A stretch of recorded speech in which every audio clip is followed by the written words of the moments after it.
Welcome to the video. My name's Chris and this is the start of my entry to the Great Guitar Build-Off 2021. I plan to split this video into 6 different parts. This is in contrast to my usual rambling diaries about making stuff that go on for a long time. Well, that's the plan anyway. I'll also try and keep it brief. If by now you're following lots of videos, you're going to be used to footage of very fast cutting and sanding happening in sequence, or some choice shots of screws going in one by one.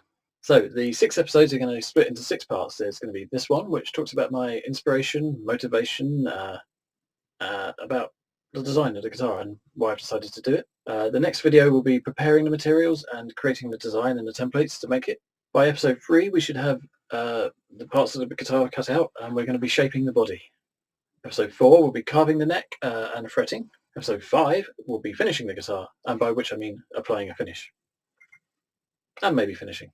Episode 6 is going to be an overview of all of that and hopefully a sound demo. So let's see how and why we're going to get from this to this. And this is actually going to be the first in a series of guitars I want to make in the image of people who have inspired, influenced or motivated me through my life. These could be musicians, it could be anyone really. This first one has been inspired by Andy Cairns from the band Therapy, specifically through the album Troublegum. Now if you're aware of the band and the music they make, it's dark, it's brooding, and especially that album, yeah, some very dark times on there. So you may be thinking, how the hell did you get to that guitar from that? Well, I'm kind of, like I say, it's inspiration, so it's kind of an antidote almost to the feelings associated with it. So where have I taken this guitar? Well, let's start with the standard SG that everyone is very familiar with.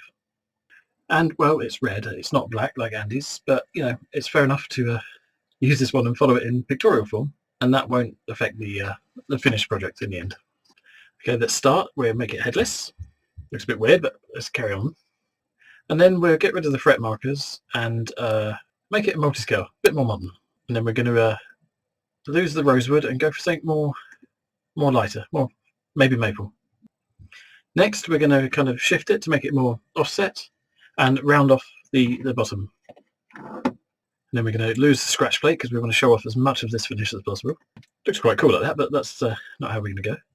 And then I wanted to simplify the controls. We don't want, well, I don't want 2 tone and 2 volume. And before we play around with finishes, let's throw on a more appropriate bridge.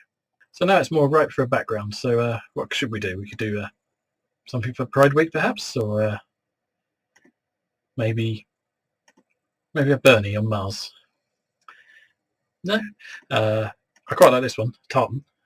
I'm not sure how I'd do that at the moment because I want to round off the edges quite a lot, and I'm thinking I'd have to go with fabric. But no, here we are.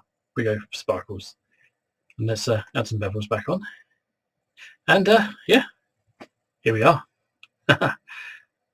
And a couple of things I haven't mentioned. I want to make it, at the moment I want to make it a through neck, because making it modern, don't know, and I've never made one.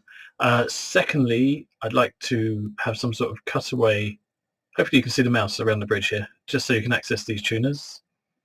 And the final thing is I'm probably going to make it an arch top, rather than the bevels, because well, I think it would look nicer. Something along those lines. So there we have it, the classic shape that we used to AC/DC and Black Sabbath and even Therapy using, but with a modern twist and a sparkle that maybe Sister Rosetta Fort would have enjoyed.